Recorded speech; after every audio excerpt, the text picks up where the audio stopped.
The fluorescent lights of St. Mary's Hospital cast a cold glow across the pre-op room as I squeezed David's hand one last time. 23 years of marriage, and I'd never seen him look so nervous. His usually confident demeanor had cracked, revealing something I couldn't quite place. Fear, perhaps.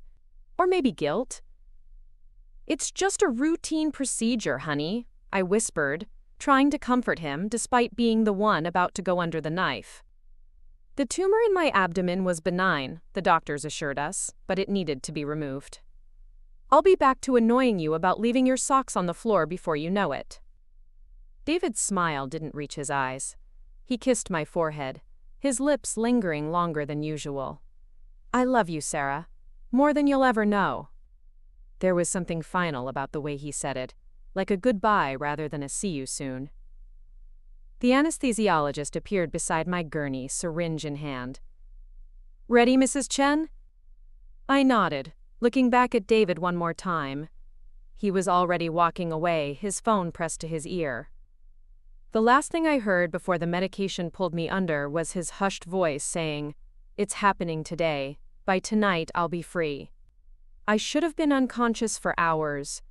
The surgery was supposed to take 4 hours minimum, followed by a long recovery in the post-op ward. But something went wrong with the anesthesia, or rather, something went right, depending on how you looked at it.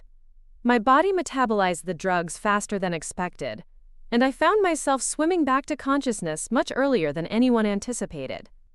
The recovery room was dimly lit, machines beeping softly around me. My throat was dry, my abdomen ached, but my mind was surprisingly clear. A nurse noticed I was awake and hurried over, surprise evident on her face. "Mrs. Chen, you're up much earlier than we expected. How are you feeling?" "Thirsty," I croaked. "Where's my husband?" She glanced around nervously. "He stepped out for a bit. Let me get you some ice chips and call Dr. Rodriguez." As she bustled away, I noticed David's jacket draped over the chair beside my bed. His phone had fallen out of the pocket, the screen lighting up with a text notification. Without thinking, I reached for it, my fingers still clumsy from the medication. The message was from someone named Jessica. "Did you tell her yet?" "I can't wait any longer, David. I'm tired of sneaking around." My blood turned to ice. With shaking fingers, I scrolled through their conversation. Message after message revealed a affair that had been going on for over a year. But worse than the betrayal was the plan they'd concocted together. "Once she's out of surgery and still groggy from the anesthesia, I'll tell her I want a divorce," David had written just yesterday. "She'll be too weak to fight it, and I'll already have moved my stuff out. Jessica's helping me pack tonight." "Perfect timing," Jessica had replied. "She'll be so focused on recovering, she won't be able to stop you from taking half of everything, including the house." My hands trembled as I continued reading. They'd planned this for months, waiting for me to be at my most vulnerable. David had even consulted with a divorce lawyer, discussing how to maximize his settlement while I was incapacitated. "She trusted me with all the financial accounts," he'd texted. "I've already started moving money around. By the time she's back on her feet, it'll be too late." The worst part was a message from this morning. "I almost feel bad about doing this while she's having surgery. But honestly, it's easier this way. She won't see it coming, and I won't have to deal with the tears and drama." I heard footsteps in the hallway and quickly placed the phone back in his jacket pocket, my heart racing. The nurse returned with ice chips and began checking my vitals, chatting cheerfully about my remarkable recovery.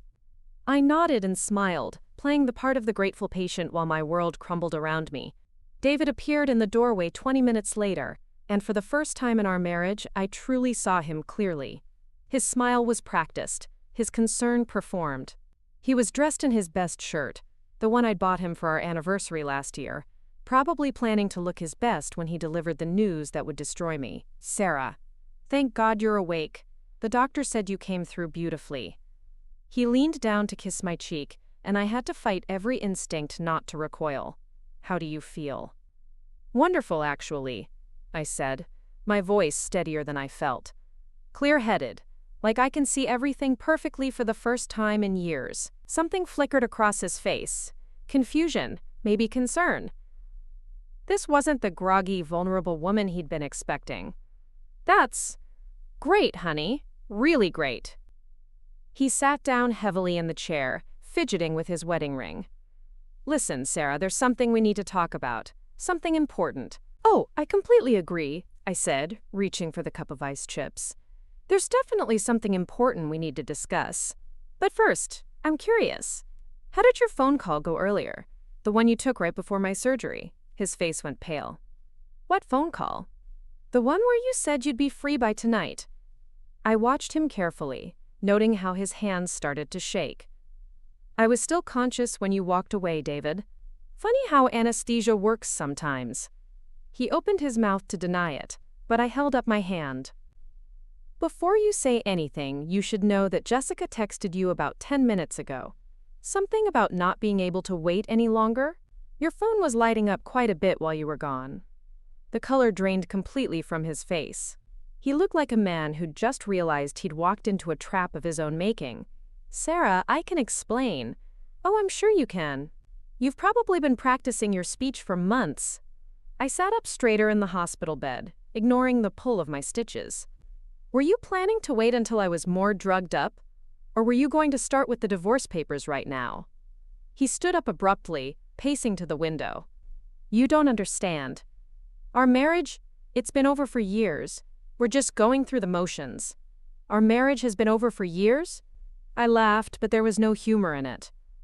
Funny, because I thought we were happy. I thought we were partners. I thought when I told you I was scared about this surgery, and you held me and promised everything would be okay, that you actually meant it. I did mean it. The surgery went fine. The surgery was never what I was afraid of, David. I was afraid of being alone. I was afraid of losing the person I thought loved me most in the world. My voice cracked, but I pushed on. Turns out I was right to be afraid. I just didn't know I'd already lost you. He turned back to face me, and for a moment, I saw a flicker of the man I'd fallen in love with. But it was quickly replaced by something harder, more calculating. Look, Sarah, this doesn't have to be ugly. We can handle this like adults. You're going to need time to recover, and I think it would be better if I stayed at Jessica's while I figure out how to rebuild my life after my husband of 23 years abandoned me in a hospital bed. I shook my head. You know what the really pathetic part is? You couldn't even wait until I was home. You couldn't even give me the dignity of recovering in my own bed before you destroyed everything. It's not about dignity. It's about money. The words came out flat and cold. I read your texts, David. All of them. I know about the accounts you've been moving around. I know about the lawyer. I know about your perfect little plan to catch me when I was too weak to fight back. His mask finally slipped completely. The man standing before me now was a stranger, cold and calculating. Fine. Yes, I wanted to make this easier. For both of us. You would have fought the divorce, drawn it out for months, made everything complicated and expensive. This way you could steal half of everything I worked for while I was unconscious and vulnerable. I reached for the call button. Nurse, could you please call hospital security? And I think I need to speak with a social worker about some concerns I have. Sarah, you're being dramatic. You can't. I can't, protect myself? Fight back? Make sure that my husband doesn't financially devastate me while I'm recovering from surgery? The nurse appeared in the doorway, taking in the tense scene. This man is no longer welcome in my room. I'd like him removed, please. Ma'am, is everything all right? The nurse asked, moving protectively closer to my bed. Everything's perfect, actually. I just discovered that my husband planned to divorce me while I was under anesthesia and steal our savings in the process. But the good news is, I woke up early. I looked directly at David. Surprise! The aftermath was swift and brutal, but not in the way David had planned. While I recovered in the hospital, my sister Linda helped me contact a lawyer of my own. Thanks to David's own text messages, which I'd screenshotted before he could delete them, we had evidence of his intent to commit financial fraud during my medical crisis. The money he'd moved was frozen by court order within 48 hours. The house remained in my name since he'd never actually managed to change the deed. And Jessica, when she realized the legal trouble David was facing, suddenly decided their love wasn't worth the potential criminal charges for conspiracy to commit fraud. I stayed in the hospital for 3 days, partly for medical reasons, and partly because I needed time to process everything. Visitors came and went. Our daughter Emma flew in from Seattle, horrified by her father's actions. Our son Michael drove down from Portland, alternating between rage and heartbreak. Friends who'd known us for decades stopped by, many admitting they'd suspected something was wrong but hadn't known how to approach me about it. I should have seen it, I told Emma on my last night in the hospital. 23 years, and I never saw who he really was. Mom, you saw who he used to be. People change, sometimes not for the better. She held my hand, her grip strong and reassuring. But you caught him. You protected yourself. That's what matters now. The irony wasn't lost on me. The surgery that was supposed to make me vulnerable had actually saved me. If the anesthesia had worked as planned, I would have woken up hours later to David's rehearsed speech and a fait accompli. I would have been too weak, too shocked, too medicated to fight back effectively. Instead, I was alert and clear-headed when I needed to be most. I had the presence of mind to gather evidence and the strength to protect myself. The tumor they'd removed from my abdomen wasn't the only malignant thing that was cut out of my life that day. David moved out while I was still in the hospital, but not to Jessica's apartment as he'd planned. He moved into a cheap motel while his lawyer tried to minimize the damage from his texts and the fraud allegations. Our divorce proceedings were swift. With his own words as evidence, there wasn't much room for negotiation. I got the house, the majority of our savings, and most importantly, my self-respect. David got his freedom, just not in the way he'd imagined. He also got a reputation in our small town as the man who tried to abandon his wife of 23 years while she was unconscious in a hospital bed. 6 months later, I was stronger than I'd been in years. The surgery scar had healed into a thin line that I barely noticed anymore. The emotional scars took longer, but they were healing too.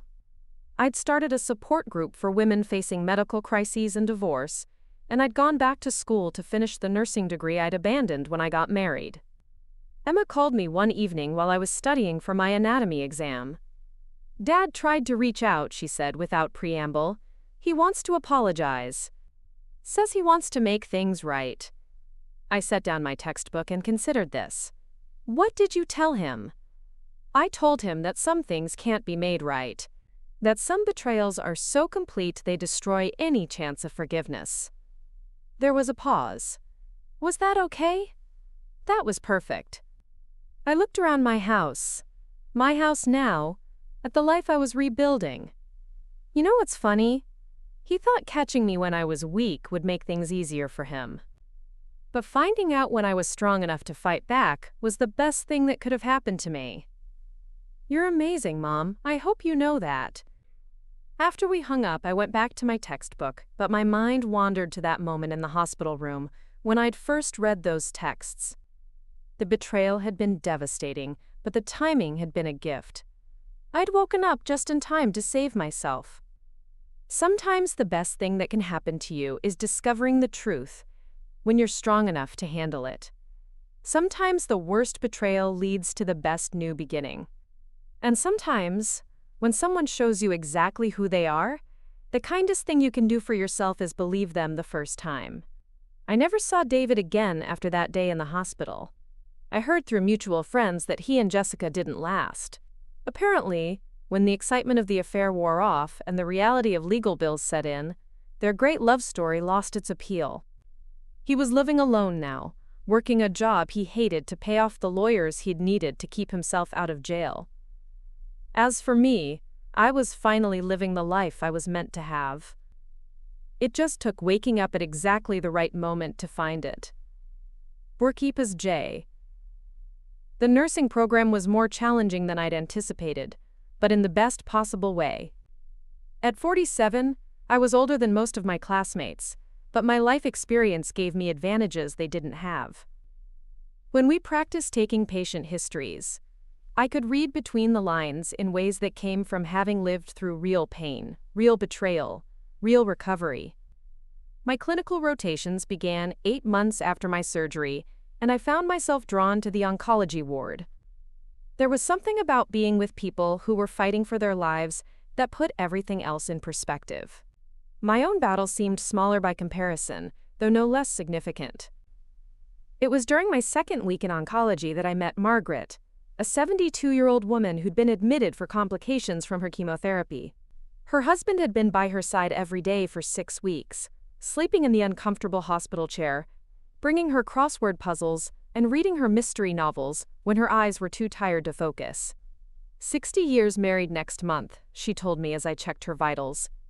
Harold proposed in this very hospital, believe it or not. I was a nurse here then, just starting out. He came in with a broken leg from a construction accident and insisted I was the only one who could take proper care of him. I smiled, adjusting her IV. That's beautiful. Oh, it gets better.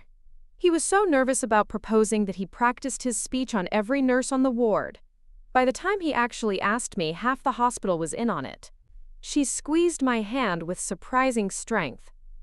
That's what love looks like, dear. Not the fairy tale romance from the movies, but the man who sleeps in an uncomfortable chair for 6 weeks because he can't bear to leave your side. Her words stayed with me long after my shift ended. That night, I called Emma to check in, something that had become our routine since the divorce. How's school going, Mom? She asked. Good. Exhausting, but good. I met this couple today. They've been married 60 years, and he's been living at the hospital while she gets treatment. It made me think about what marriage should actually look like. There was a pause. Are you okay? I mean, with Dad and everything. I'm better than okay. I'm grateful. The words surprised me as I said them, but they were true. If I hadn't discovered what he was really like, I might have spent the rest of my life with someone who was capable of that level of betrayal. At least now I know what I won't settle for. Have you thought about dating again? The question caught me off guard. I'm barely divorced. I'm in school full-time. I'm learning who I am as a single person after 23 years of marriage. I know. I just want you to be happy. I am happy.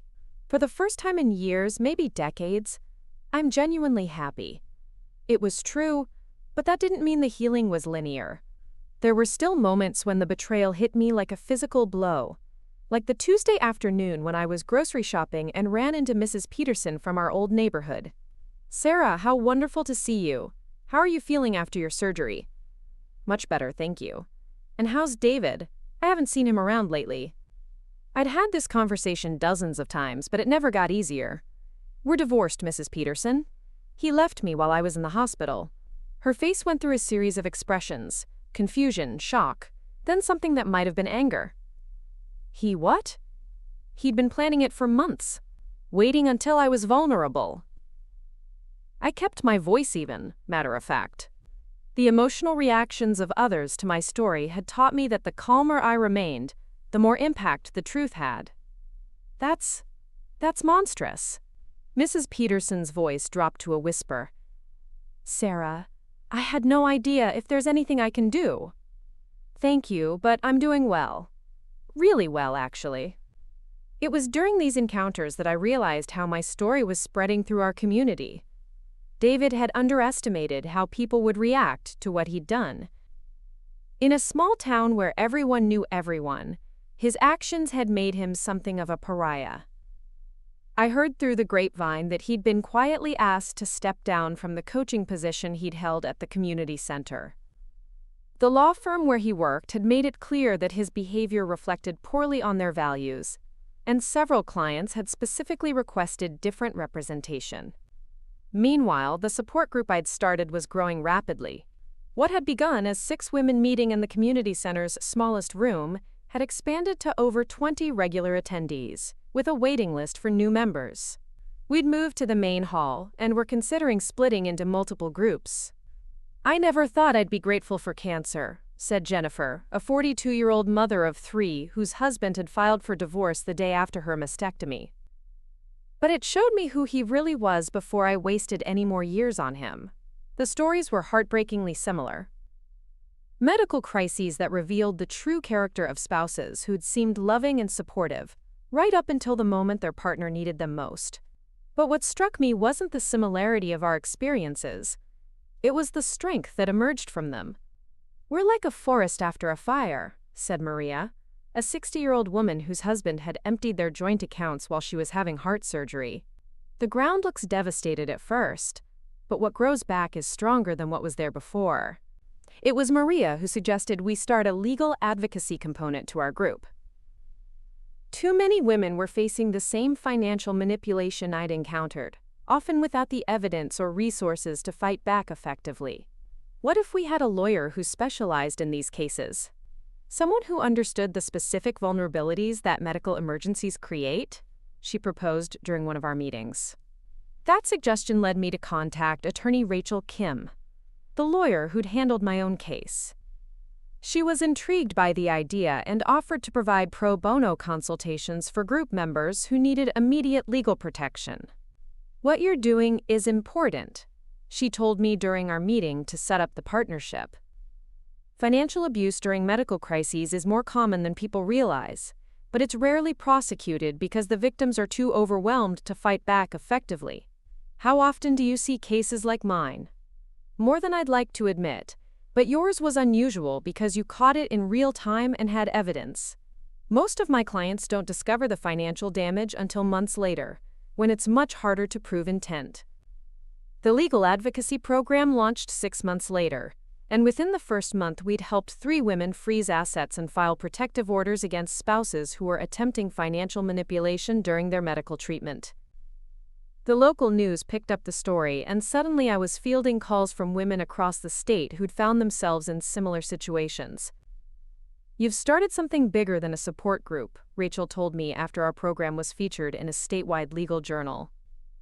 "You've created a model that other communities are going to want to replicate." The attention was overwhelming at first.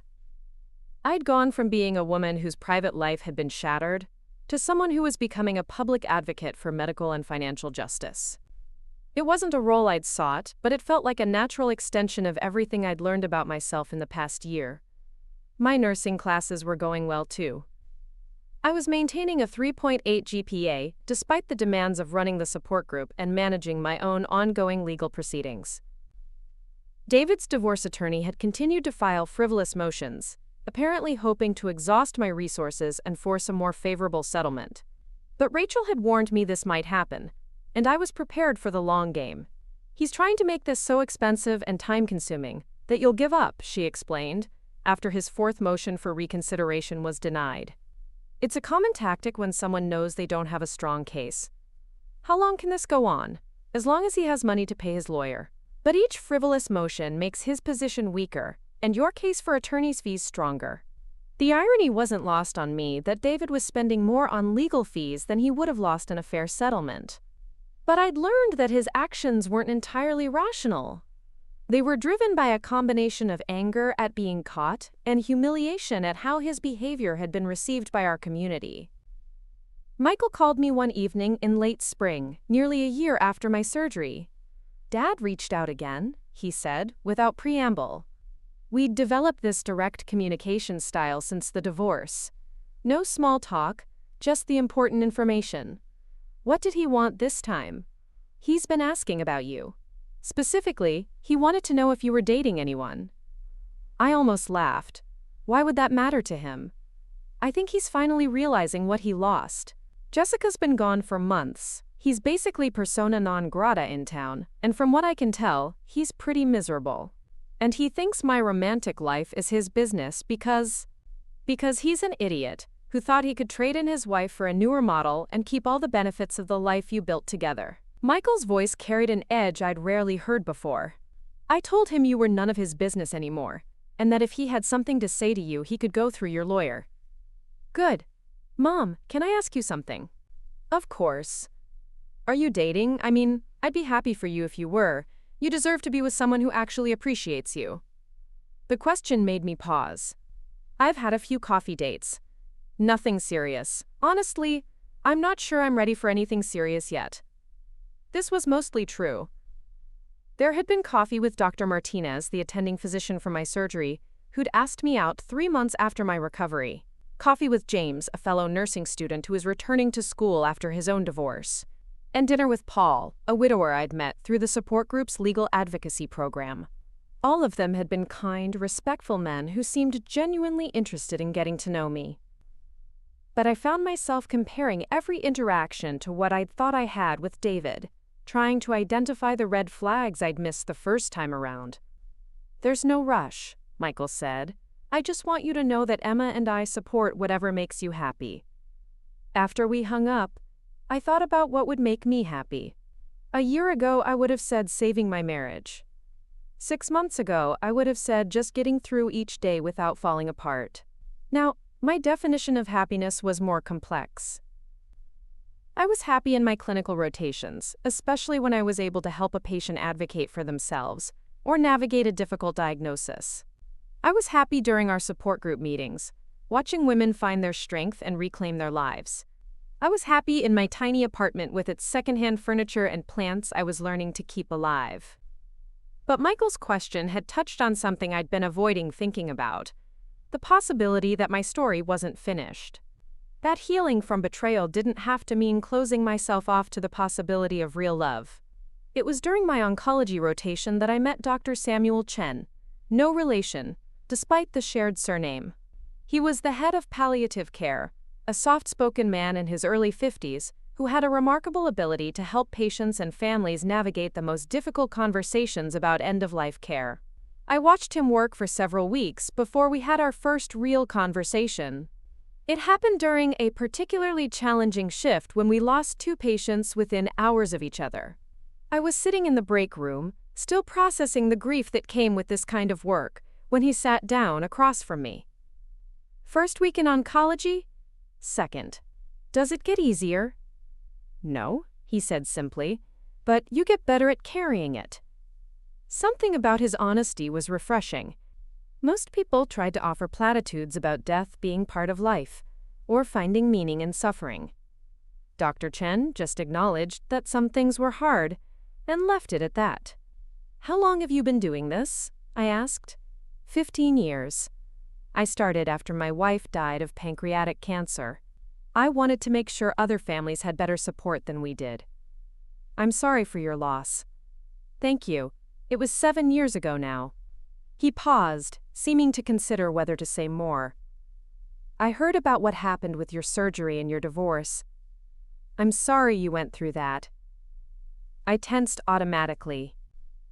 My story had become somewhat well known in the hospital, and I was never sure how people would react to it. "Thank you. For what it's worth, what you've done with the support group has helped several of my patients. When someone gets a terminal diagnosis, it often reveals things about their relationships that they hadn't seen before. Having a place to talk about that kind of betrayal is invaluable. This perspective hadn't occurred to me. I'd never thought about it that way. Medical crises don't create character flaws, he said. They just reveal the ones that were already there. Our conversations became a regular part of my rotation. Dr. Chen had a way of asking questions that made me think deeply about my own healing process. Not in a therapeutic way, but in the casual, thoughtful manner of someone who understood that recovery was a complex journey. "What's next for you after nursing school?" he asked one afternoon as we were reviewing patient charts. "I'm hoping to work in patient advocacy, maybe eventually getting a master's in medical social work. I want to help people navigate the system when they're at their most vulnerable." "That makes sense given your experience. What about you? Any plans beyond palliative care?" "I've been thinking about writing a book. Something about how medical crises affect family dynamics. There's not enough literature on the subject, and families are often blindsided by the changes that serious illness brings." The idea intrigued me. "I'd love to read something like that. Maybe you could interview some of our support group members? I think they'd have valuable insights. Would you be interested in collaborating on something like that? Your perspective as both a patient and an advocate could be incredibly valuable." The suggestion caught me off guard, but in a good way. I'd be honored. That conversation led to regular meetings about the book project, which in turn led to longer conversations about our respective healing journeys. Dr. Chen, Sam, as he insisted I call him outside of work, had a perspective on loss and recovery that complemented my own in unexpected ways. Unlike the men I'd had coffee with, Sam understood that recovery wasn't about getting over trauma or betrayal. It was about integrating those experiences into a new understanding of yourself and what you wanted from life. I used to think healing meant getting back to who I was before my wife died, he told me one evening, as we worked on interview questions for our book. We'd taken to meeting at the small cafe near the hospital, sharing a table covered with notebooks and research papers. But that person doesn't exist anymore. The goal isn't to go backwards, it's to figure out who you're becoming. That's exactly how I feel about the divorce, I said. People keep asking when I'll be back to normal, but normal was being married to someone who was capable of that level of betrayal. I don't want to go back to that normal. What do you want instead? The question was simple, but it made me pause. I want to be with someone who becomes a better person under pressure, not a worse one. I want a partner who sees my vulnerability as something to protect, not something to exploit. That's a good standard. Is it too high a standard? Sam smiled. I don't think so. But then again, I might be biased. I've been thinking the same thing. There was something in the way he said it that made me look at him more carefully. We'd been meeting for 3 months, officially working on the book project, but increasingly just talking about life, healing, and what we'd learned about ourselves in the process of rebuilding. Sam, I know this is complicated, he said quickly. You're still in school, you're still dealing with the legal fallout from your divorce, and I'm your attending physician, which creates all kinds of ethical considerations. It does. But I'd be lying if I said I hadn't been thinking about asking you to dinner. Not as a mentor or a colleague, but as a man who's incredibly impressed by your strength and would like to get to know you better outside of a professional context. My heart was beating faster, but not from anxiety. For the first time in over a year, I felt that flutter of possibility, of genuine interest in someone who seemed genuinely interested in me. I'd like that too, I said. But you're right, it is complicated. We could wait until after your rotation ends. Keep things professional until then. That's probably wise, but as I drove home that night, I found myself smiling in a way I hadn't in years. Not because Sam was offering me a way to forget David, or fill the void left by my divorce. I was smiling because for the first time since my marriage ended, I could imagine being with someone who saw my scars, physical and emotional, as evidence of my strength rather than signs of my damage. My rotation in oncology ended 2 weeks later, and Sam asked me to dinner the day after my final shift. We went to a small Italian restaurant across town, far enough from the hospital that we were unlikely to run into colleagues. I have a confession, he said after we'd ordered. I've been looking forward to this since the day we met in the break room. Really? I was a mess that day. You were human. You were feeling the weight of what we do. But you weren't trying to pretend it didn't affect you. That kind of honesty is rare. The conversation flowed easily, covering everything from our childhoods to our career goals to our favorite books. But it was when Sam asked about my support group that I realized how different this felt from my marriage. Tell me about the legal advocacy component, he said. How did you know that was needed? With David, conversations about my interests had always felt like reports I was giving to someone who was politely listening. With Sam, I could see genuine curiosity, genuine engagement with the ideas I was passionate about. It started when we realized how many women were facing the same financial manipulation I'd experienced, I explained. Medical emergencies create these windows of vulnerability that some people are willing to exploit. Have you thought about expanding beyond spousal abandonment? Medical financial abuse can happen in other relationships too. Adult children taking advantage of aging parents, siblings fighting over medical decisions. The suggestion sparked a dozen new ideas. We could develop educational materials for hospitals, help people protect themselves before they become vulnerable. You could probably get grant funding for something like that. There's growing awareness about financial abuse in medical settings. This was what I'd been missing without realizing it. A partner who didn't just support my dreams but helped me expand them. Someone who saw my experiences not as baggage to be overcome, but as expertise to be leveraged. We talked until the restaurant was ready to close, and when Sam walked me to my car, he asked if he could see me again.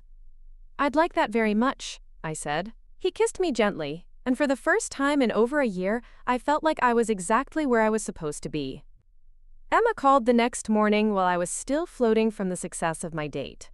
"You sound different," she said immediately. "Good different. What's going on?"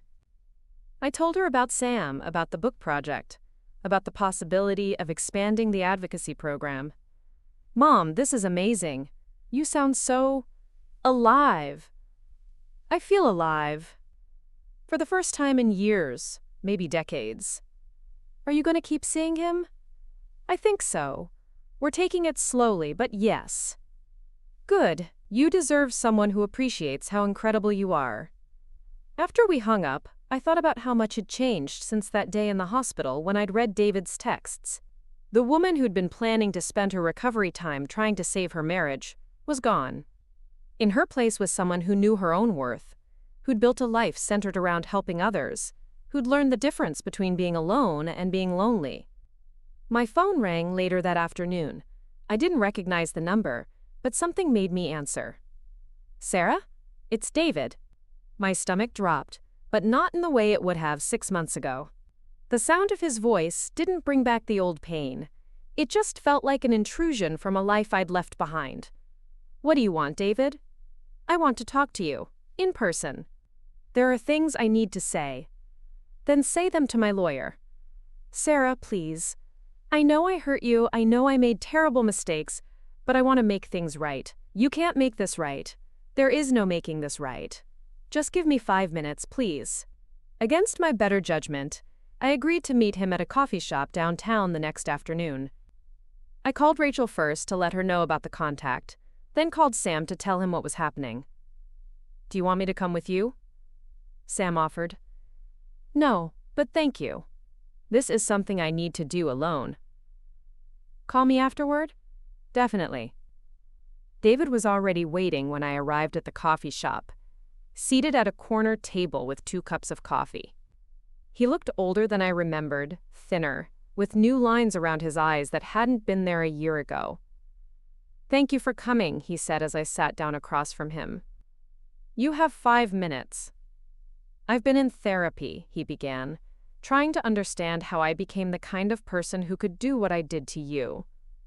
"And what did you discover?"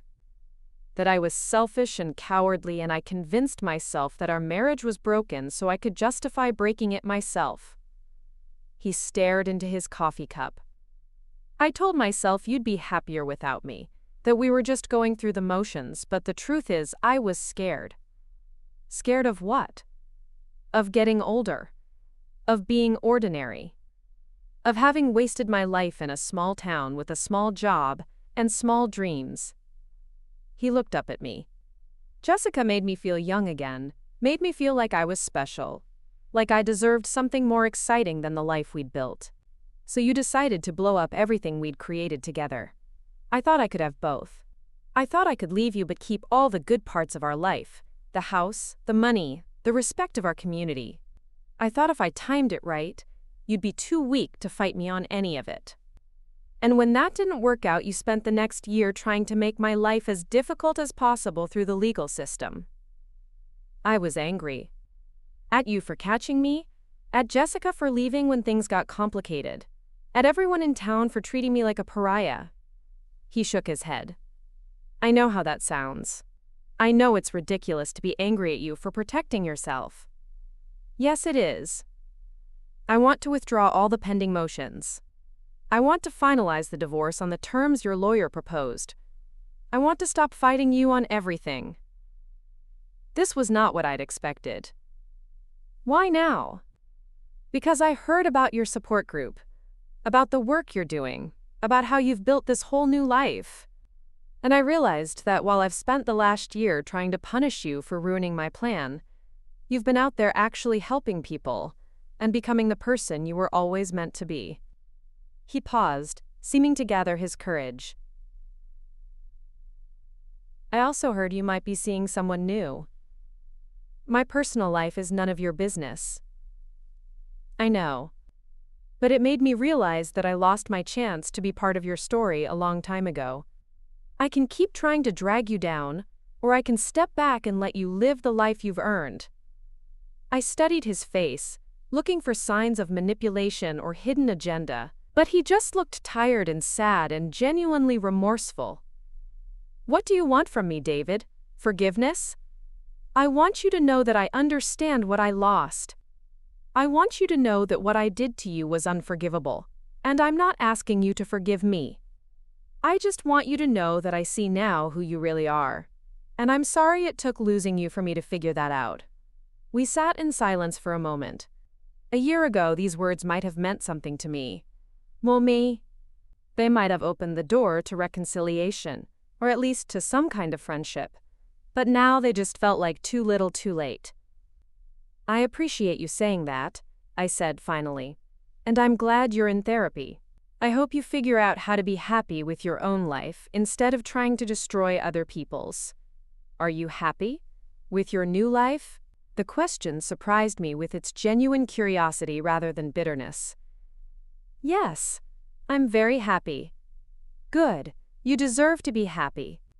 I left the coffee shop feeling oddly lighter, as if some weight I'd been carrying, without realizing it had finally been lifted. David's apology didn't change what he'd done, but his willingness to stop fighting me legally meant I could finally close that chapter completely. The divorce was finalized 3 weeks later. Rachel called me with the news on a Tuesday afternoon while I was studying for my final exams. "It's done," she said.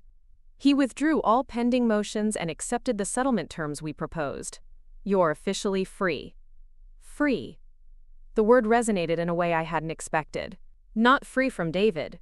I'd felt free from him since the day I'd discovered his plan. Free to move forward without looking over my shoulder, without wondering when the next legal complication would arrive.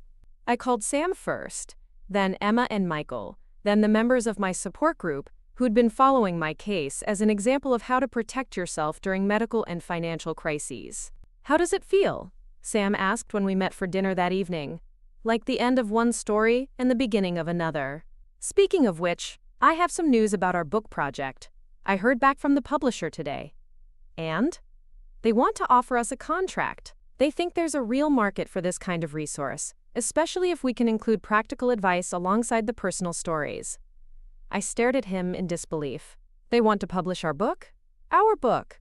Though I suspect your story is going to be the heart of it." The idea that my experience could help other people on a national scale was overwhelming in the best possible way. What had started as the worst day of my life had led to a career change, a support group that was helping dozens of women, and now potentially a book that could reach thousands. "There's something else," Sam said. "The publisher wants to know if we'd be interested in developing a companion workbook and maybe doing some speaking engagements." Speaking engagements? Conferences, medical schools, legal associations. Places where people need to understand how medical crises can create vulnerability to financial abuse. The woman who'd woken up in the hospital to discover her husband's betrayal would never have imagined she'd be speaking at conferences about patient advocacy and financial protection. But the woman I'd become was excited by the possibility. I'd love to do that. Even if it means traveling together, sharing hotel conference centers and rental cars. There was a subtext to his question that made me smile. We'd been dating for 3 months now, taking things slowly but steadily growing closer.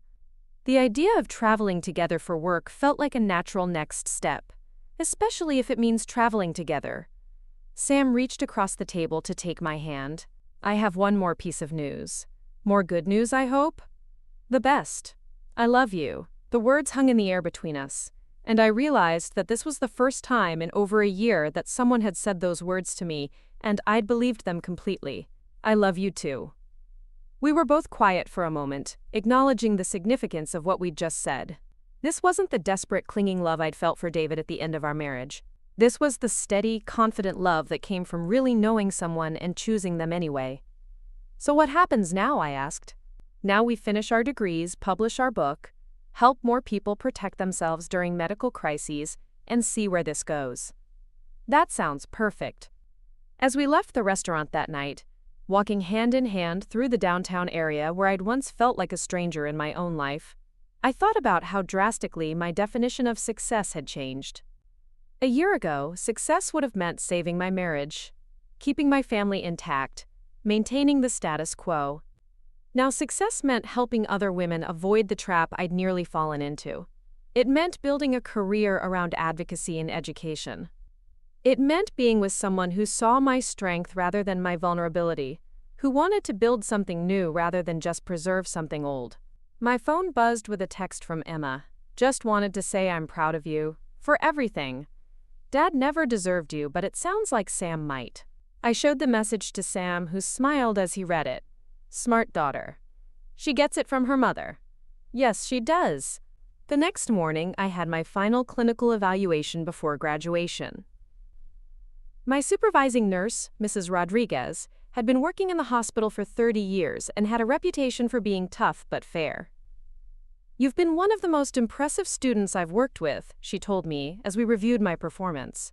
Not just technically, but in terms of patient advocacy. You have an intuitive understanding of how to help people protect themselves when they're at their most vulnerable. Thank you. That means a lot coming from you. I heard about your support group and the legal advocacy work you're doing. Have you thought about working here after graduation? We could use someone with your perspective in our patient services department. The offer was tempting. I'd enjoyed my time at the hospital, and the idea of continuing to work with Sam was appealing. But I'd also been offered a position with a nonprofit that focused on medical patient rights, and the advocacy work felt like my true calling. I'm honored by the offer, but I think I'm meant to be in advocacy work full-time. I figured you'd say that, but the offer stands if you ever change your mind. Graduation was held on a sunny Saturday in May, almost exactly 1 year after my surgery. Emma and Michael flew in for the ceremony, and Sam was there with a bouquet of flowers that was almost too big to carry. Speech! Speech! Emma called out as we gathered for photos after the ceremony. I don't have a speech prepared. Just tell us what this year has taught you, Michael said. I looked around at the group. My children, who'd watched me rebuild my life from the ground up. Sam, who'd shown me what real partnership looked like. The friends from my support group who'd come to celebrate with me. The classmates who'd become my chosen family during the most challenging year of my life. This year taught me that sometimes the worst thing that happens to you is actually preparation for the best thing that's going to happen to you, I said. A year ago, I thought my life was ending, but really, it was just beginning. Later that evening, Sam and I sat on the small balcony of my apartment, sharing a bottle of wine and watching the sunset over the city where I'd learned to be myself again. Any regrets? He asked. About what? Any of it. The divorce, the career change, the support group, us. I considered the question seriously. A year ago, if someone had told me that I'd be divorced, in nursing school, running a support group, and falling in love with a widowed doctor, I would have thought they were describing someone else's life entirely. No regrets, I said finally. If David hadn't done what he did, I never would have discovered what I was capable of. I would have stayed in a marriage that was slowly suffocating me, in a life that was too small for who I really am. And you never would have met me. And I never would have met you. Sam pulled me closer, and we sat in comfortable silence as the sky turned from orange to pink to deep purple. In the distance, I could see the lights of the hospital where we'd met, where I'd learned to help people navigate the most difficult moments of their lives. What's next? Sam asked eventually. Everything, I said. The book, the speaking engagements, the expanded advocacy program. I want to help create a world where no one has to go through what I went through alone. That's a big goal. I'm a big person now, bigger than I ever thought I could be. As we sat there planning our future, both professional and personal, I thought about the woman who'd gone into surgery a year ago, trusting that her husband would be there when she woke up. That woman had been smaller, more fragile, more willing to accept less than she deserved. The woman I'd become was someone I actually liked and respected. Someone who fought for herself and others, who built things instead of just maintaining them, who loved boldly instead of desperately. 6 months later, our book was published to excellent reviews and strong sales. We were invited to speak at medical conferences and legal symposiums across the country. The support group had grown into a regional network with chapters in 5 states. I'd started a master's program in medical social work, and Sam and I had moved in together. Not because we needed each other, but because we wanted to build a life together. The final chapter of our book ended with a piece of advice I'd learned the hard way. Sometimes the best thing that can happen to you is discovering the truth when you're strong enough to handle it. And sometimes, when someone shows you exactly who they are, the kindest thing you can do for yourself is believe them the first time. I never saw David again after that meeting at the coffee shop. I heard through mutual friends that he'd moved to another state, started over in a place where no one knew his story. I hoped he'd found peace and learned to build a life based on becoming a better person rather than finding someone else to make him feel special. As for me, I'd learned that being special wasn't something someone else could give you or take away. It was something you discovered about yourself when you were brave enough to face the truth and strong enough to act on it. The woman who'd woken up early from surgery had saved her own life in more ways than one. And every day since then had been a gift, not because it was easy, but because it was real. 2 years after our book was published, I received a call that would change everything again. It was from Dr. Patricia Williams, the Chief Medical Officer at Johns Hopkins Hospital in Baltimore. Ms. Chen, I've been following your work with medical patient advocacy, and I have a proposition for you. We're launching a new initiative to combat financial abuse in healthcare settings, and we need someone to head the program nationally. Would you be interested in discussing this opportunity? I was standing in the kitchen of the house Sam and I had bought together 6 months earlier, watching him make breakfast before his morning rounds. Our life had settled into a comfortable rhythm of shared responsibilities and mutual support that still amazed me daily. I'd be very interested, I said, catching Sam's attention. He raised an eyebrow, sensing the importance of the call. The position would involve developing protocols for hospitals nationwide, training healthcare workers to recognize and prevent financial abuse, and working with federal agencies to establish new protections for vulnerable patients. It's a significant role with a significant impact. After the call ended, I sat down at our kitchen table, slightly overwhelmed by the magnitude of what Dr. Williams had offered. Johns Hopkins? Sam asked, setting a cup of coffee in front of me. They want me to head a national program. It would mean relocating to Baltimore, traveling extensively, essentially taking everything we've built here and scaling it up to a federal level. Sam was quiet for a moment, and I could see him processing what this would mean for us. His practice was well established here, his patients depended on him, and we'd just bought a house. This is the opportunity you've been working toward, he said finally. The chance to make this kind of change on a national scale. It would mean asking you to uproot your entire life for my career. Sarah, what you're doing is saving lives. Not just the obvious ways, but by protecting people when they're at their most vulnerable. If Johns Hopkins thinks you're the person to lead this nationally, then that's where you need to be. What about your practice, your patients? I can practice palliative care anywhere. And honestly, the idea of working at Johns Hopkins, of being part of something that significant, he paused. I'd be honored to be the guy who follows Dr. Sarah Chen to Baltimore. The title made me laugh despite the gravity of the decision we were facing. Dr. Sarah Chen? You'll need to finish your doctorate for this kind of position, which, knowing you, you were probably planning to do anyway.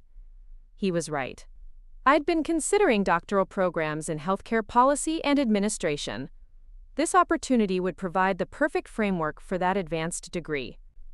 3 weeks later, I was sitting in a conference room at Johns Hopkins, meeting with the team that would be implementing the new Financial Protection in Healthcare initiative. Dr. Williams had assembled an impressive group: legal experts, social workers, healthcare administrators, and technology specialists. The scope of this problem is larger than most people realize, Dr. Williams explained as she presented the research that had led to the creation of this program. Our preliminary studies suggest that financial abuse during medical crises affects approximately 12% of patients, with the number rising to nearly 25% among elderly patients and those facing life-threatening diagnoses. The statistics were staggering, but they aligned with everything I'd observed through my support groups and advocacy work. What had happened to me wasn't an isolated incident. It was part of a systemic problem that required systemic solutions. Sarah, your work has provided the foundation for understanding how this abuse manifests and how to prevent it, Dr. Williams continued. We want you to develop a comprehensive training program for healthcare workers, create screening tools to identify at-risk patients, and establish protocols for protecting patients' financial assets during medical emergencies.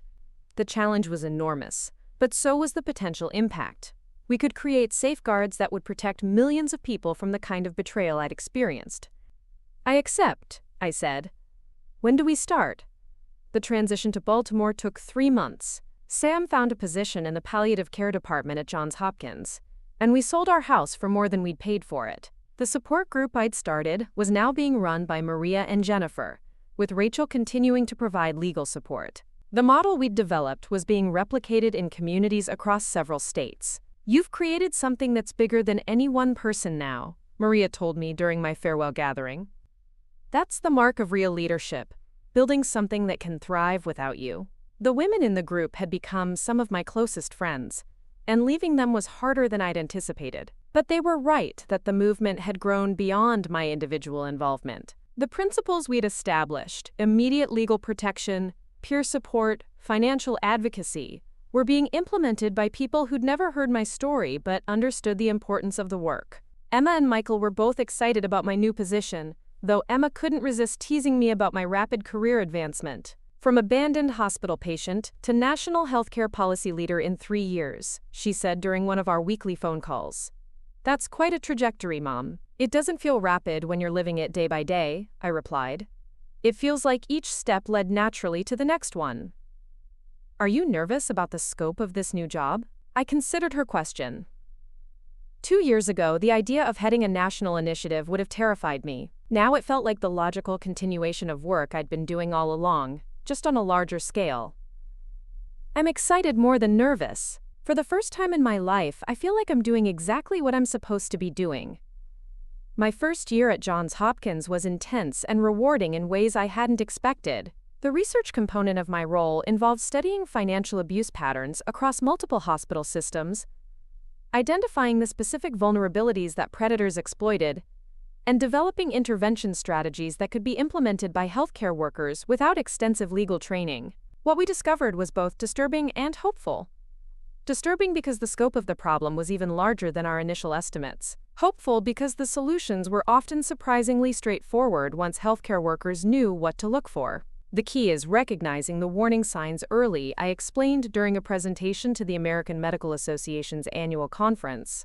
Financial abusers often accompany victims to medical appointments, answer questions for them, and show excessive interest in insurance information and payment procedures.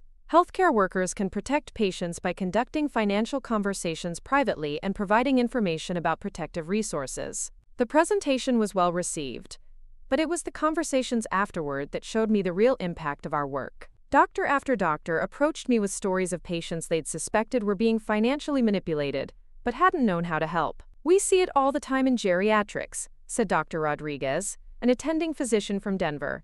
"Adult children who suddenly become very involved in their parents' medical care right around the time they're diagnosed with expensive conditions, but we never had protocols for addressing it." "Now you do," I replied, handing her the resource packet we'd developed. "And more importantly, you have institutional support for addressing it." The training program we'd developed was being implemented in hospitals across the country. The screening tools were identifying at-risk patients with remarkable accuracy, and the protective protocols were preventing financial abuse before it could cause lasting damage. But the most rewarding part of the work was still the individual stories. Like Mrs. Patterson, an 83-year-old woman whose nephew had been systematically draining her accounts while she was undergoing cancer treatment. Our screening process identified the abuse early, and our legal partners were able to freeze her assets and remove her nephew as her financial power of attorney before he could complete his theft. "You gave me my life back," she told me during a follow-up call. "I thought I was going crazy, that I was just forgetting things because of the chemotherapy. I never imagined someone in my own family would do this to me." Stories like Mrs. Patterson's reminded me why this work mattered. Every protocol we developed, every healthcare worker we trained, every patient we protected, represented a family that wouldn't be destroyed by the combination of medical crisis and financial betrayal. Sam and I had settled into our new life in Baltimore with surprising ease. He loved the intellectual stimulation of working at a teaching hospital, and I thrived in the fast-paced environment of policy development and implementation. Our relationship had deepened through the shared experience of building new careers in a new city. I have something to ask you, Sam said one evening as we walked through the inner harbor after dinner. We'd made it a tradition to take evening walks along the waterfront, debriefing from our days and planning for the future. What's that? He stopped walking and turned to face me, reaching into his jacket pocket. I know we've talked about marriage being a complicated institution, given both of our experiences with it, but I also know that what we have together is something I want to honor and celebrate and make official. My heart started beating faster as he pulled out a small velvet box. Sarah Chen, will you marry me? Will you let me be your partner in all of this? The work, the travel, the late-night strategy sessions, and the quiet Sunday mornings?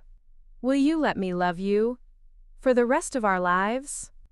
I looked at the ring, a simple, elegant solitaire that was nothing like the elaborate engagement ring David had given me 25 years ago, and realized that this proposal felt completely different from my first one. David had asked me to marry him because it was the next expected step in our relationship. Sam was asking me to marry him because he wanted to choose me every day for the rest of his life.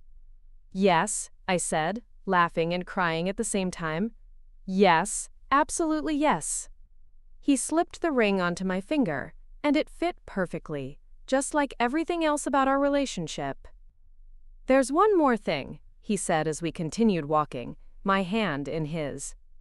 I've been offered a position heading palliative care research at the National Institutes of Health. It would mean working closely with your program on the intersection between end-of-life care and financial protection. Sam, that's incredible. Why didn't you tell me earlier? Because I wanted to make sure you knew I was proposing because I love you, not because it would be professionally convenient. And now? Now I can tell you that not only do I get to marry the woman I love, but I get to work with her on solving some of the most important problems in healthcare. We were married 6 months later in a small ceremony at the Baltimore Museum of Art, surrounded by friends, family, and colleagues who'd become our chosen family. Emma and Michael both spoke at the reception, with Emma noting that she'd never seen me as happy as I'd been since meeting Sam. My mother has always been strong, she said, raising her glass for the toast. But it wasn't until she met Sam that I realized there's a difference between being strong enough to survive and being strong enough to thrive. With Sam, she's not just surviving, she's flourishing. David was notably absent from the guest list, though I'd heard through Michael that he'd remarried and moved to Arizona. I felt no bitterness about his absence, only gratitude that our story had ended when it did, leaving room for something infinitely better to begin. The first 2 years of our marriage coincided with the most significant expansion of the Financial Protection and Healthcare Initiative. We'd successfully implemented our protocols in over 300 hospitals across the country, trained more than 5,000 healthcare workers, and documented a 43% reduction in reported financial abuse cases in participating institutions. The success of this program has exceeded all of our projections, Dr. Williams told me during my 3rd annual review. We're getting requests from international healthcare systems to implement similar programs. Have you considered taking this global? The idea was both thrilling and daunting. What would that look like? A partnership with the World Health Organization to develop international standards for financial protection in healthcare settings. It would require significant travel, probably a team of 50 or more people, and a budget that's 10 times what we're working with now. And you think I'm ready for that level of responsibility? Sarah, you've built something from nothing based on your own traumatic experience and turned it into a global model for patient protection. If you're not ready for this, no one is. That evening, Sam and I discussed the opportunity over dinner in our favorite restaurant overlooking the Chesapeake Bay. It would mean months of travel every year, I said. Conferences in Geneva, implementation visits to hospitals in developing countries, coordination with healthcare systems that operate completely differently from ours. It would also mean preventing the kind of abuse you experienced from happening to vulnerable people all over the world. Sam replied, "The scale of impact could be extraordinary. What about us? What about your research? What about the life we've built here?" Sam reached across the table to take my hand. "Do you remember what you told me when I was worried about following you to Baltimore? You said that what you were doing was saving lives, and that if an institution like Johns Hopkins wanted you to lead that work, then that's where you needed to be." I remember. Well, now the World Health Organization wants you to lead this work globally. That's where you need to be. And wherever you need to be, that's where I want to be too. 6 months later, I was sitting in a conference room at WHO headquarters in Geneva, presenting our financial protection protocols to healthcare ministers from 47 countries. The presentation went well, but it was the conversations afterward that revealed the true scope of the challenge we were facing. In my country, families often sell their homes to pay for medical treatment, said Dr. Kimani from Kenya. But we've never considered that the medical crisis itself might create opportunities for financial exploitation within families. The protocols you've developed could be adapted for different economic systems, added Dr. Chen from Singapore. But we'd need training materials in multiple languages and cultural contexts that vary significantly from the American model. The complexity of creating a global program was staggering, but so was the potential impact. Over the next 2 years, we developed culturally adapted screening tools, training materials in 12 languages, and implementation strategies for healthcare systems ranging from high-tech European hospitals to rural clinics in sub-Saharan Africa. Sam's NIH research dovetailed perfectly with the international expansion. His studies on end-of-life financial planning were providing crucial data on how cultural attitudes toward death and dying affected vulnerability to financial abuse. It's remarkable how consistent the patterns are across different cultures, he told me after returning from a research trip to Thailand. The specific tactics vary, but the exploitation of medical vulnerability is universal. Our work was gaining recognition beyond the healthcare community. I was invited to speak at the United Nations about the intersection of healthcare access and financial exploitation. The book Sam and I had written together was being translated into multiple languages and used as a training resource in medical schools worldwide. But the most meaningful recognition came from an unexpected source. I received a letter forwarded through Johns Hopkins from a woman named Patricia in rural Montana. Dear Dr. Chen, I wanted you to know that your protocols saved my family. When my mother was diagnosed with Alzheimer's, my brother started pressuring her to give him power of attorney and access to her accounts. The social worker at our local hospital had been trained in your screening methods and recognized what was happening. She helped us get legal protection in place before my brother could take advantage of Mom's condition. Mom is getting the care she needs, her assets are protected, and our family is still intact. Thank you for turning your own painful experience into protection for people like us. Letters like Patricia's arrived regularly, each one a reminder of why this work mattered. Every training session we conducted, every protocol we implemented, every healthcare worker we educated, represented families that would be protected from the kind of betrayal that had nearly destroyed my own life. Do you ever think about how different your life would be if David hadn't done what he did? Sam asked one evening as we reviewed applications for the next round of international implementation sites. Masses. It was a question I'd considered many times over the years. I think about it, but not with regret. That betrayal revealed who I really was underneath all the assumptions I'd made about myself. It forced me to discover strengths I didn't know I had. Do you think you would have found this work eventually, even without that experience? I don't know. Maybe I would have become a nurse and been perfectly content with bedside care. Maybe I would have stayed married to David and never questioned whether the life I was living was the life I was meant to live. I paused, considering the magnitude of how much had changed. But I can't imagine being anyone other than who I am now, even though it came at such a high cost, especially because it came at such a high cost. The worst experiences often teach us the most about what we're capable of surviving and what we're capable of building from the ruins. 5 years after our marriage, Sam and I were invited to present our research at the World Health Assembly, the decision-making body of the World Health Organization. Our financial protection in healthcare initiative had been implemented in over 1,200 healthcare facilities across 60 countries, with documented success rates that exceeded all projections. The integration of financial protection protocols into standard healthcare practice represents a fundamental shift in how we understand patient vulnerability, I explained to the Assembly. Medical crises don't just threaten physical health, they create opportunities for exploitation that can destroy families and communities.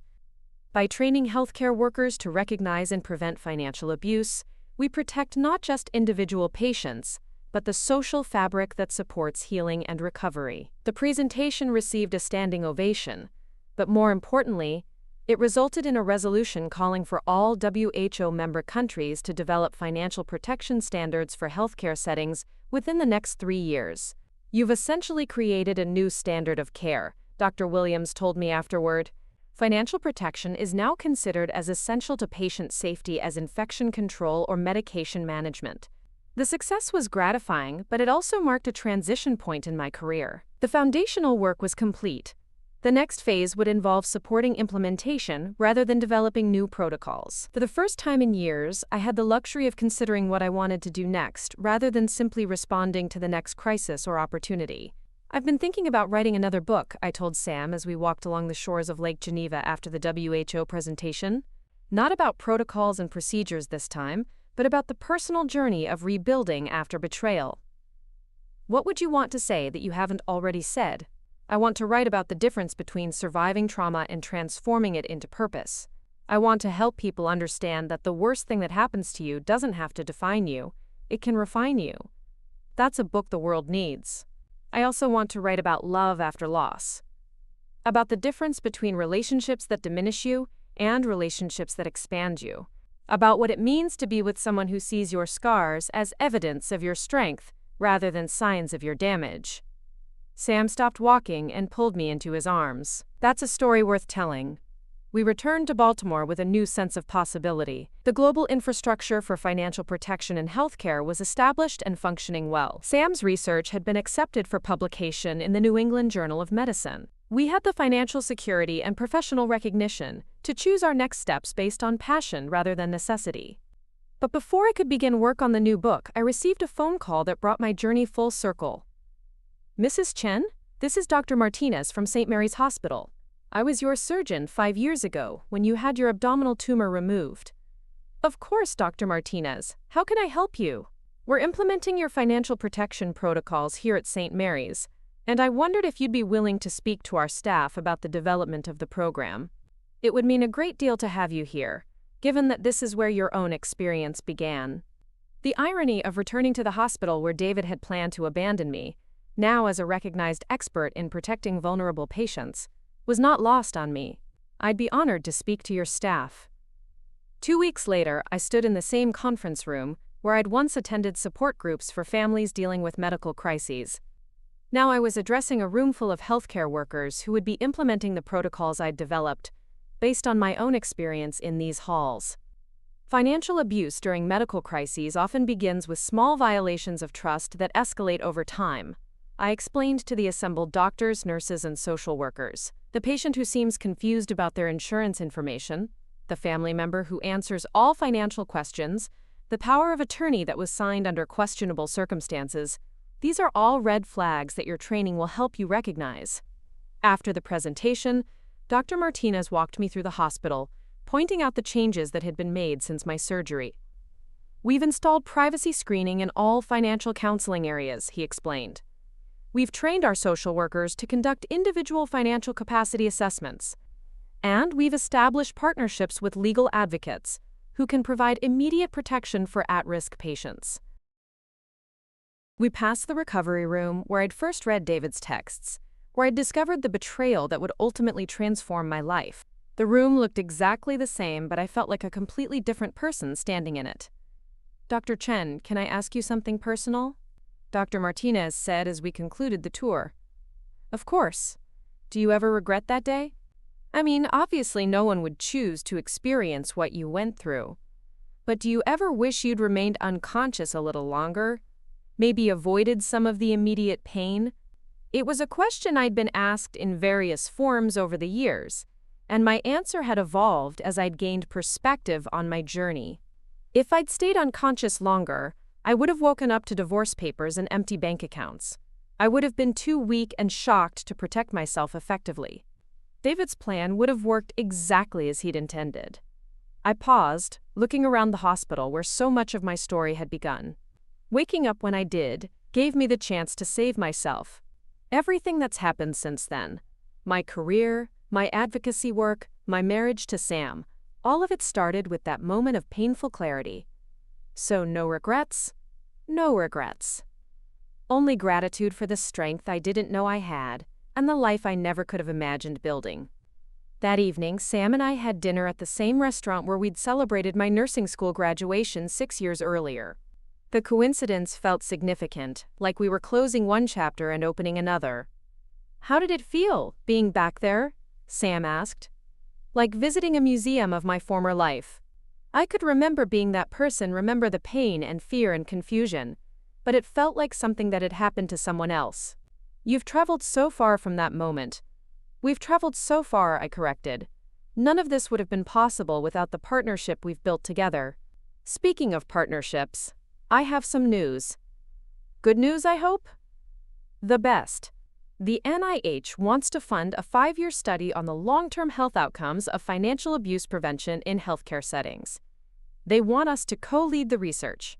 Both of us. They recognize that this issue requires both medical expertise and lived experience. They want your perspective as a survivor and advocate, combined with my research background. The opportunity was exactly what I'd been hoping for, a chance to deepen our understanding of how financial protection affected not just immediate medical outcomes but long-term health and family stability. What would the timeline look like? We'd start next year, with data collection from all the hospitals implementing our protocols. We'd track patient outcomes, family stability, treatment compliance, everything that might be affected by financial security during medical crises. That could provide the evidence base for making financial protection standard practice worldwide. Exactly. And the funding would be sufficient to support the research staff we'd need, plus continued international implementation. As we discussed the details of the research project, I realized that this felt like the natural evolution of everything we'd been working toward. We'd developed the protocols, proven their effectiveness, implemented them globally, and now we could study their long-term impact to ensure they continued to evolve and improve. "There's one more thing," Sam said as we prepared to leave the restaurant. "The study would be based here in Baltimore, which means we wouldn't have to travel as much. We could finally put down deeper roots, maybe start thinking about other aspects of our life together." "What other aspects?" "Well, we've been so focused on building our careers and implementing this program that we haven't talked much about what we want our personal life to look like long term." "What do you want it to look like?" "I want us to mentor young professionals who are passionate about healthcare advocacy.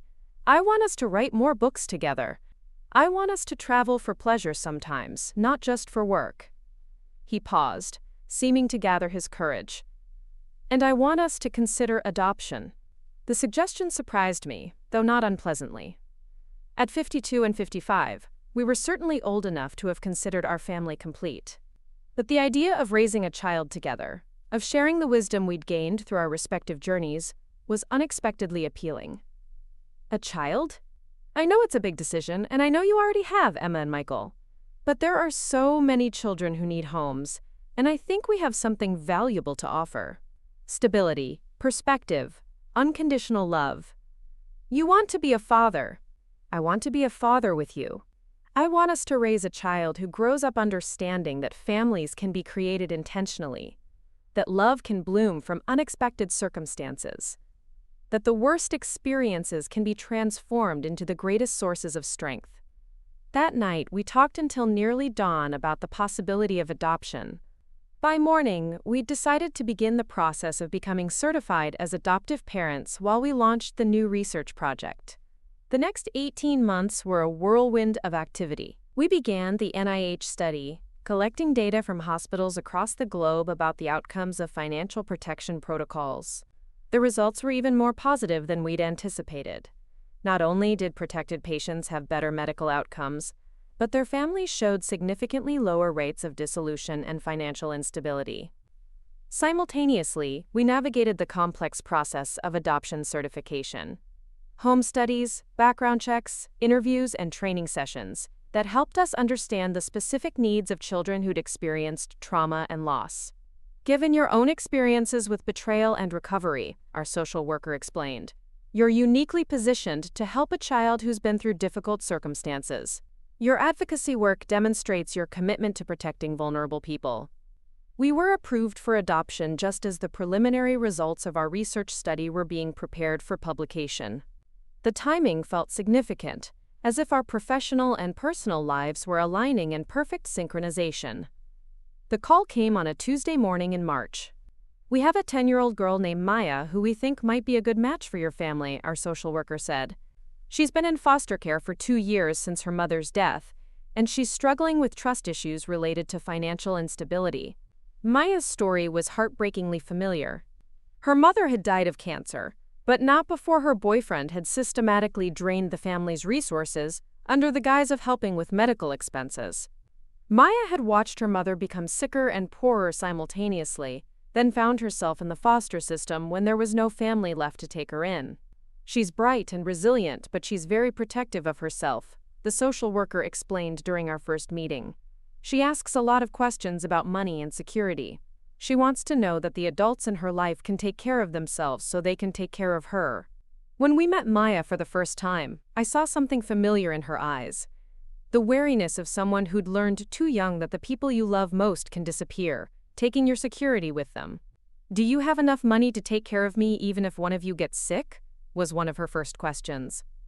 "We do," Sam answered seriously. "And we also work to help other families make sure they have enough money for medical emergencies, so they don't have to worry about that either."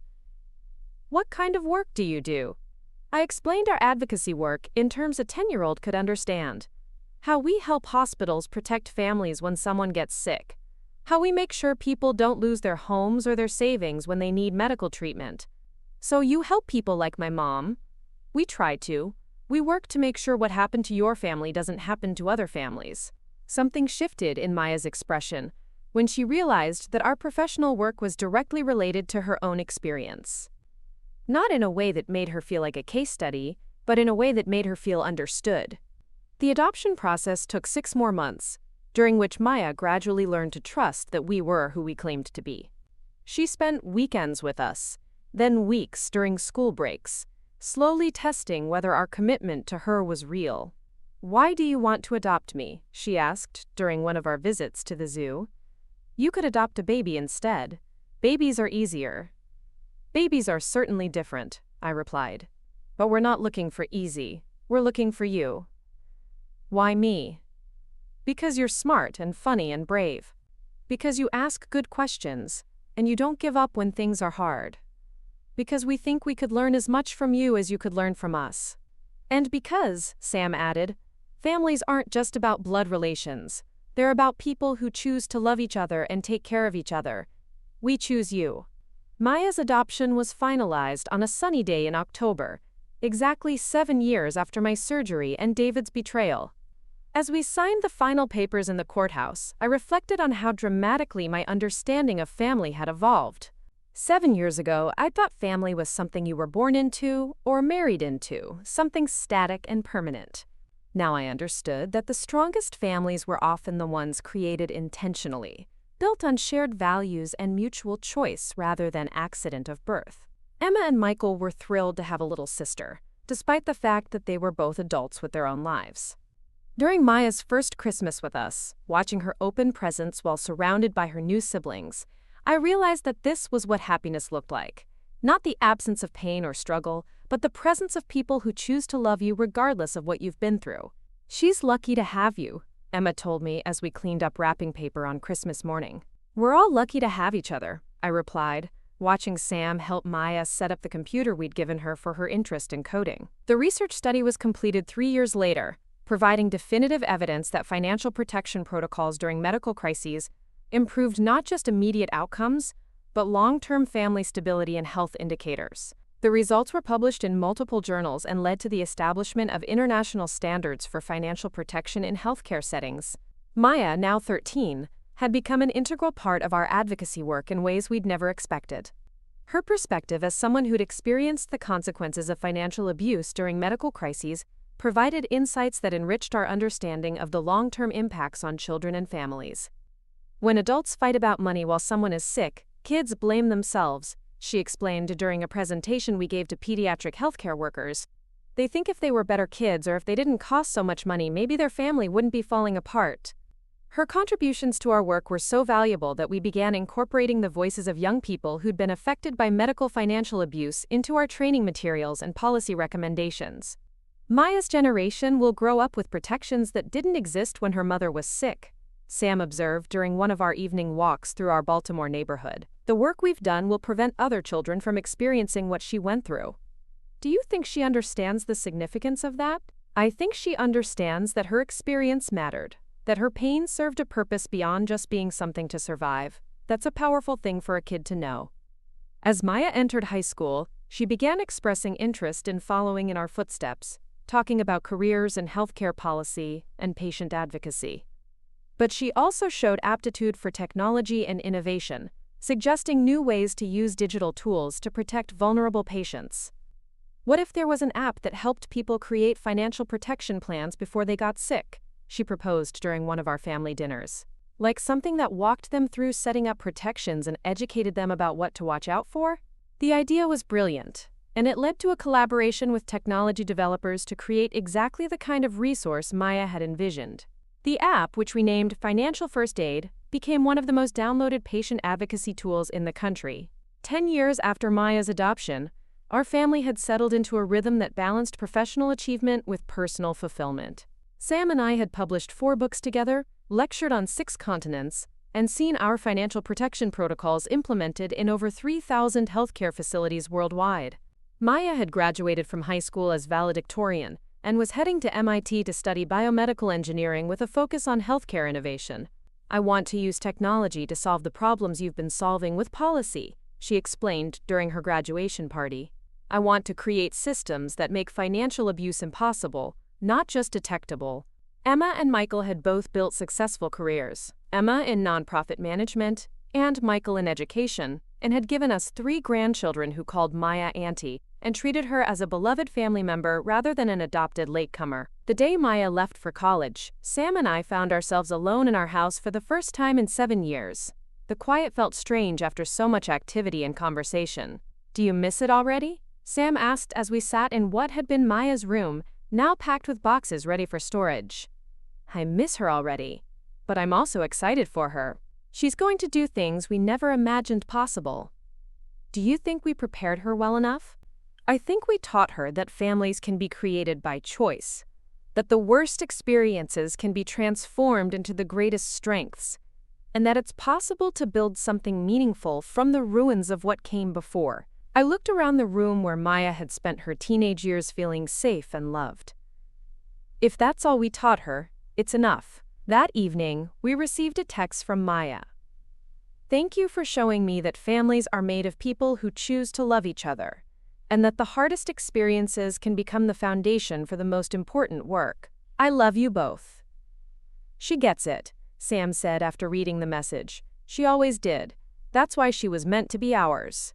15 years after my surgery, 20 years after David's betrayal, I could finally see the complete arc of the story. What had begun as the worst day of my life had ultimately led to a career that protected millions of vulnerable patients, a marriage based on genuine partnership and mutual respect, and a daughter who would carry our work forward into the next generation. The woman who'd woken up early from anesthesia to discover her husband's plan to abandon her had no idea she was waking up to the first day of a life more meaningful than anything she could have imagined. Sometimes the most devastating betrayals clear the path for the most extraordinary transformations. The work continues, the family grows stronger, and every day I'm grateful for the strength I found when I needed it most, and for the wisdom to use that strength to protect others facing their own moments of devastating vulnerability. The story that began with betrayal in a hospital room had become a legacy of protection, love, and hope that would outlast any one person's lifetime. And that, I realized, was the most beautiful kind of revenge possible, transforming your worst experience into the foundation for countless people's protection and healing. Sometimes the best revenge isn't revenge at all. It's building something so beautiful from the wreckage that you're grateful for the destruction that made it possible. As I look back on the journey from that hospital bed to this moment, I realize that David's betrayal hadn't broken me. It had freed me to become who I was always meant to be. The woman who'd woken up early had saved her own life in every way that mattered. And that was exactly how it was supposed to end. The end.